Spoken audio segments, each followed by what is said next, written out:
A story dedicated to my childhood idol, Bill Walton, a great basketball player and a better man. R.I.P. my brother.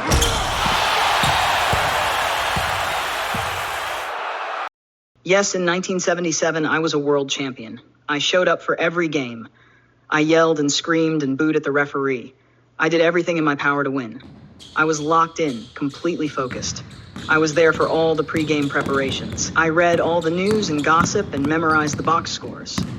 I scouted the other teams and players. The thought of how we were going to contain the superhuman Dr. J, Julius Erving of the Philadelphia 76ers, kept me up at night. Should we double team him or let Bobby Gross play him straight up? Or should we foul him and make him shoot free throws? Was he a real doctor? This occupied me more than anything. My team was the Portland Trailblazers. It was more than basketball or a sport. It was the glue that literally bonded my family together. When we watched this magical team play, not only did the entire city of Portland come together, but my family connected at another level. The infighting and bickering were replaced by the spontaneous joy of rooting for one single entity, a team destined to make history. The Blazers were led by many talented individuals. Bobby Gross, Dave Twardzik, Lionel Hollins, and guided by the legendary coach Jack Ramsey.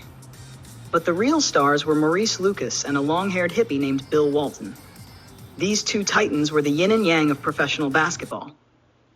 Lucas was the gladiator, the enforcer, the modern-day equivalent of Karl Malone. Walton dominated with his skills and basketball IQ he learned from the legendary UCLA coach John Wooden. His pinpoint passing, the signature bank shot, defensive prowess, and his passion and leadership guided the Blazers to the pinnacle of the basketball world. I remember like it was yesterday, the trip to the Oregon coast at playoff time. My dad was preoccupied with getting us to the motel in time for the tip-off for Game 3 of the NBA championship. The car ride was tense. The Blazers had lost the first two in Portland, and losing the third game would have been a death sentence. We rented a small cabin on the Pacific Ocean. The air was filled with salt and sea, unique only to this part of the world. The untamed ocean smashed against the rugged landscape of giant boulders and evergreen trees. We were all nervous about the upcoming game. The 76ers dominated the Blazers in the first two games of the series. It wasn't even close. Brent Musburger, the play-by-play announcer for ABC, had already declared the East Coast team champions, giving Portland no chance of winning. His biased commentary was so insulting my dad called him un-American. We checked into the rustic one-bedroom cabin. The floors were linoleum, with furniture and flowered curtains from the 50s. After turning on the heat source, my dad immediately turned his attention toward the TV, or what we called the boob tube. The black and white box was our only connection to the outside world and our only hope to tune into that night's all-important game.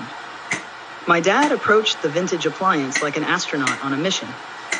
He checked the power supply. Check.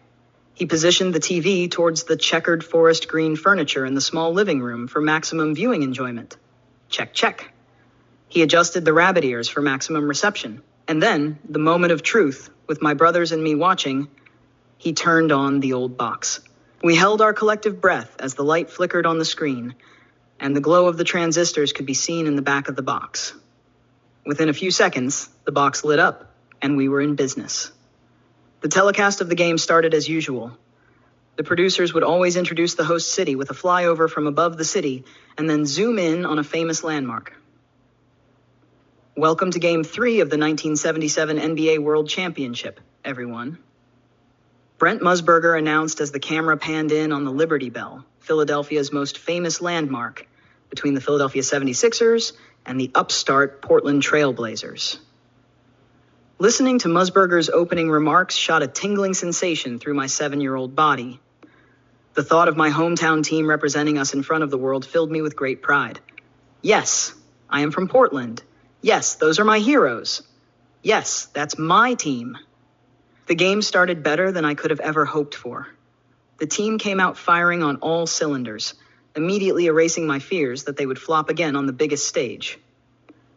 The Trailblazers' defense was creating havoc for the overconfident 76ers. They denied the ball to Dr. J and pushed their opposition into costly turnovers. Block by Walton. Walton quickly outlets to a flying Bobby Gross for a dunk. Blazers up by 12. Musburger yelled into the microphone while 17,547 76ers fans sat eerily quiet in the Spectrum. My family erupted in complete joy. This was our moment. Gone was the heaviness of everyday family life. The stress and underlying unhappiness were replaced by triumph and joy. 6 days later, the Portland Trailblazers were crowned 1977 NBA World Champions. At 47, it still sends shivers through my adult body to reflect on this time. The city erupted in celebration. My small town conquered the world. Strangers hugged each other like long-lost friends. A parade commenced to celebrate our heroes. I was so proud of my hometown. And yet, with all the headlines, something still stands out in my memory of this special time. The story involved a stolen bike. Bill Walton was famous for riding his bike everywhere in Portland. His 6'11" frame on top of a custom-fitted road bike was a common sight on the streets of Portland. And on the day of the parade, a momentous day for him and his teammates, he rode his bike to the event. But this time, the bike was stolen during the commotion of the wild celebration. The news spread quickly that Walton's prized bicycle had been taken. The next day, the bike was returned to our hero, and for the second time, the people of Portland showed the world what a great city looked like.